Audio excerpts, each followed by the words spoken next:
पुराणों में देखें ना श्री तो होली जो है वो श्री कृष्ण के जीवन में बहुत महत्व रखता है।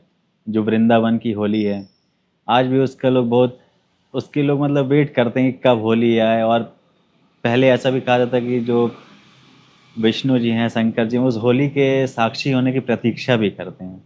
और आज भी ब्रज में लठ होली और ये कई सारे होली चलते रहते हैं। तो कृष्ण के मनाने में और वृंदावन की होली, इसमें क्या है मतलब?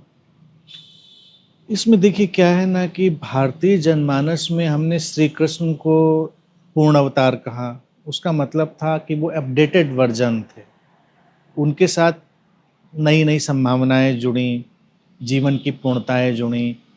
पीछे के लोग जिन चीज़ों को नहीं समझ पा रहे थे, उन समझ का विस्तार हुआ। तो जो ये कहा जाता है कि पीछे के देवी देवता सब इंतजार करते, कोई देवी देवता कहीं बैठा इंतजार नहीं कर रहा है।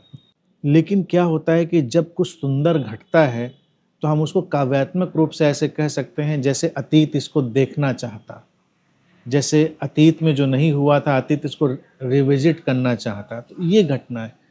अब मनुष्य धीरे धीरे विकसित हो रहा था, सीख रहा था, अपने ढंग के उत्सव मना लेता था, अपने ढंग की चीजें कर लेता था।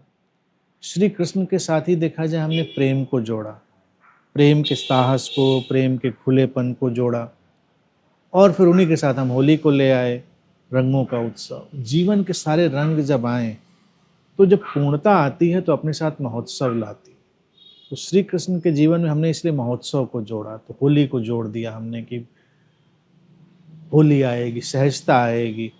और होली में इसीलिए कोई नीति नियम नहीं बनाया हमने, क्योंकि श्री कृष्ण नीति नियम से चलने वाले नहीं हैं। श्री कृष्ण बाल गोपालों के साथ चलते हैं। तो होली में हम लोगों के भीतर के जो बाल गोपाल हैं, उनके जो बाल मन है, उनको बाहर आने की अनुमति देते हैं। तो श्री कृष्ण एक प्रतीक बन जाते हैं जीवन के महोत्सव के, जहाँ पर हम अपने भीतर के बच्चे को हम फिर से जन्म देते हैं और हम उसके उस निर्दोष बालपन में फिर से डूबते हैं।